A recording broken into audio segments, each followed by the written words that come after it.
क्या बॉलीवुड के king maker को पछतावा हो रहा है? यह सवाल शायद ही किसी ने सीधे पूछा हो, लेकिन मीडिया में हफ्तों से यही चर्चा है कि करण जौहर ने 2025 में धर्मा प्रोडक्शन के 50% शेयर्स आधार पूनावाला को बेचकर कोई बड़ा गैम्बल किया है। 1000 करोड़ की डील और उसका वैल्यूएशन 2000 करोड़। ये नंबर सुनते ही हर फिल्म और हर इन्वेस्टमेंट फैन के दिमाग में एक अलग ही भौचाल ला देते हैं और हंसी आती है मुझे ऐसे इंसान पर। एक आदमी जो 1000 करोड़ की डील करता है, खुद को वर्स्ट नेगोशिएटर कह रहा है। हाँ, वही करण जौहर जो रेड कारपेट पर परफेक्शन के लिए जाने जाते हैं, वही हीरो जो रोमांटिक सागाज और हाई इमोशन फैमिली ड्रामा का किंग है। वो आदमी आज मीडिया से कहता है, मैं नेगोशिएशन में सबसे ज्यादा खराब हूं। रियलिटी वर्सेस परसेप्शन, यही केजो की दुनिया है। क्लिकबेट हेडलाइंस, केजो को रिग्रेट हुआ, 50% अपना धर्मा प्रोडक्शन बेच दिया। मीडिया पे सोशल डिबेट शुरू हो गई।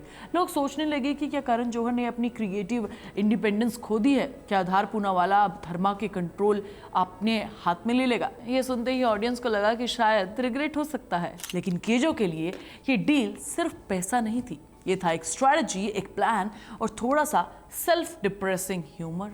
असलियत ये है कि करण जौहर ने हमेशा क्रिएटिव डिसीजन लिए हैं, बिजनेस डिसीजन में थोड़ा ह्यूमैनिटी दिखाई है। वो जानते हैं कि उनका टैलेंट ऑडियंस के दिल में है, लेकिन नेगोशिएशन टेबल पर उन्हें अपूर्वा मेहता जैसी लोगों की मदद चाहिए।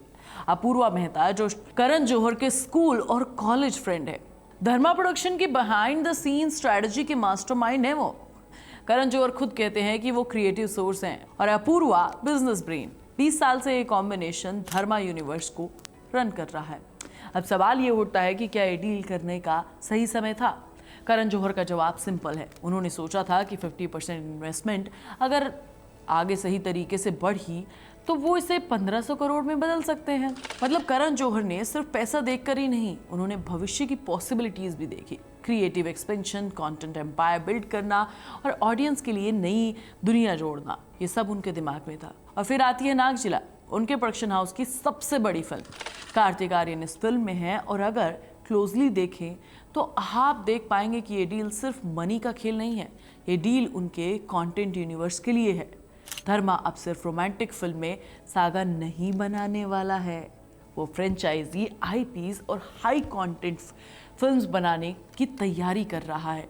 मतलब करण जौहर की अगली चाल साफ है, सिर्फ पैसा नहीं बल्कि पूरा का पूरा बॉलीवुड का एक लैंडस्केप तैयार है। अपना इन्फ्लुएंस हर जगह बढ़ाना चाहते हैं और डील का सबसे बड़ा मतलब ये था कि करण जौहर के पास रिसोर्सेज हैं जिससे अब वो कंटेंट क्वालिटी बढ़ा सकते हैं। नागजिला और उनकी आने वाली आईपीज, बिग बजट प्रोजेक्ट्स, सब इन्वेस्टमेंट के दम पर ही पॉसिबल हैं। वो सिर्फ प्रोड्यूसर नहीं, वो एक क्रिएटिव इनोवेटर बन सकते हैं।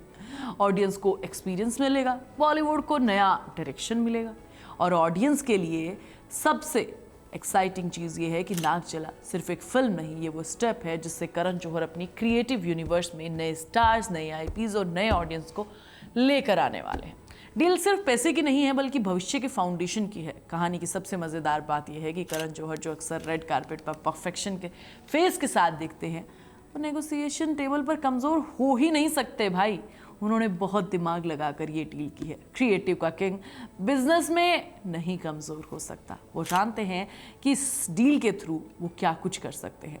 वो कहते हैं और मानते भी हैं कि डील ग्रोथ के लिए सही थी, अब वो उसे आगे बढ़ाने का सोच रहे हैं। करण जौहर के इंटरव्यूज़ में उन्होंने मजाकिया अंदाज में कहा कि नेगोशिएशन में वो बहुत अच्छे नहीं है। रियलिटी और परसेप्शन का एक खेल हमेशा बॉलीवुड में चलता है। रियलिटी कुछ और ही है यार, परसेप्शन कुछ और ही है। लेकिन करण जौहर जानते हैं कि नंबर्स और क्रिएटिव फ्रीडम अभी उनके हाथ में ही है। वो क्लिकबेट हेडलाइंस सही है और गलत भी हैं और इसीलिए डील इतनी बड़ी है। स्पेकुलेशन होना लाजमी है, गलत इसलिए कि करण जौहर कभी रिग्रेट नहीं करेंगे, क्योंकि क्रिएटिव एक्सपेंशन, ग्रोथ स्ट्रैटेजी और कंटेंट एम्पायर उनके हाथ में ही है। तो बात यह है कि चाहे हेडलाइन कितनी भी सेंसेशनल हो, करण जौहर की ये डील रिग्रेट नहीं है बल्कि अपॉर्चुनिटी है। Opportunity to expand, opportunity to innovation और opportunity to dominate the content landscape. और नागजिला इसका सबसे पहला प्रूफ है। ऑडियंस को सिर्फ ब्लॉकबस्टर दिखेगा, स्ट्रैटेजी, प्लानिंग, विजन, उसके पीछे सब छुपा है और यही करण जौहर का मैजिक है। परसेप्शन को प्ले करना जानते हैं, ऑडियंस को जानते हैं और खुद को हमेशा नेक्स्ट लेवल रेडी रखते हैं। यही तो खासियत है करण जौहर की।